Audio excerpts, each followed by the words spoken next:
Ladies and gentlemen, a minister is walking down the street. He sees a little boy trying to ring the doorbell on a house, but the boy is so short he can't reach the doorbell. After watching the little boy struggle for a while, the minister walks up behind him, places a kindly hand on his shoulder, and gives that doorbell a real good ring. The minister looks down at the boy with loving eyes and says, "And now what, my little man?" The boy looks up and says, "And now we run!"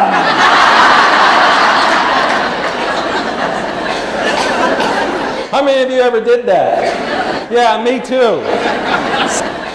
Let's take a trip back to our childhood. Raise your hand if you remember playing hopscotch.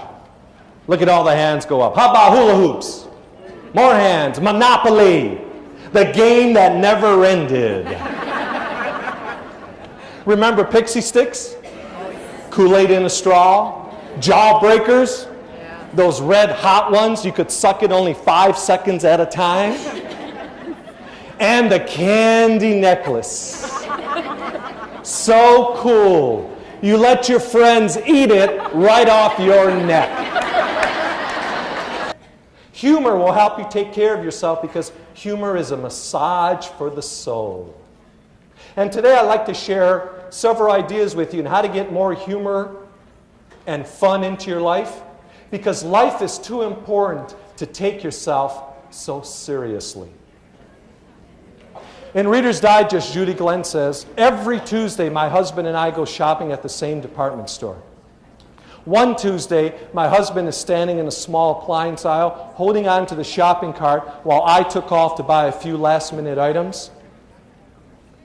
As I walk back, I notice he's facing in the opposite direction. So I walked up behind him quietly, and I gave him a playful pat right on his fanny. Without turning around, he says, 'That better be my wife. But if it's not, I shop here every Tuesday.'" Have a great Tuesday. Have a great life. Linda! Thank you.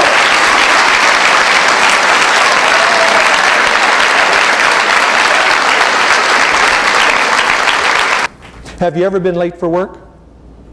I have. Woman gets up late, rushing to get ready.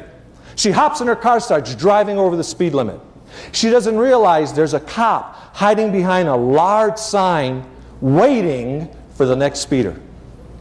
Cop catches her on his radar gun, goes after her, pulls her over, walks up to the car and says to the woman, "I've been waiting for you." And she says, "That's why I drove here as fast as I could."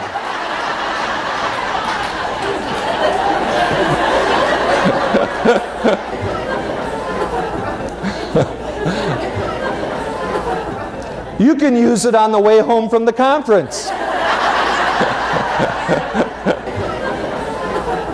I was driving to work one day and listening to the radio, and this story came across the news wire. A man says, "I was headed out east on a business trip. I had to go to the bathroom, so I drove to a rest stop along the highway. I walked into the bathroom stall and sat down. Next thing you know, I hear a voice in the stall next to me say, 'So, how you doing?'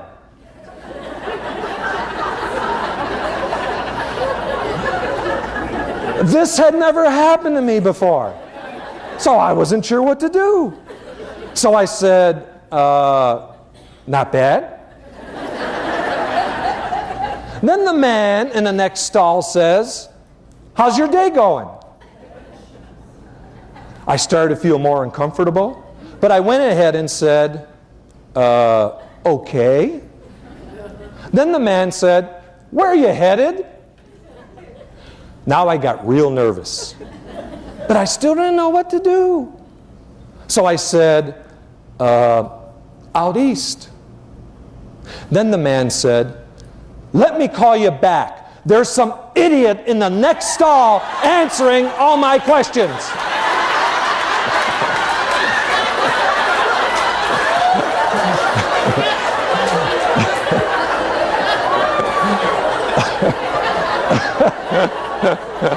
How many of you think having a good sense of humor is important? Raise your hand. See, everybody values a good sense of humor, but not many people see the value of humor in the workplace.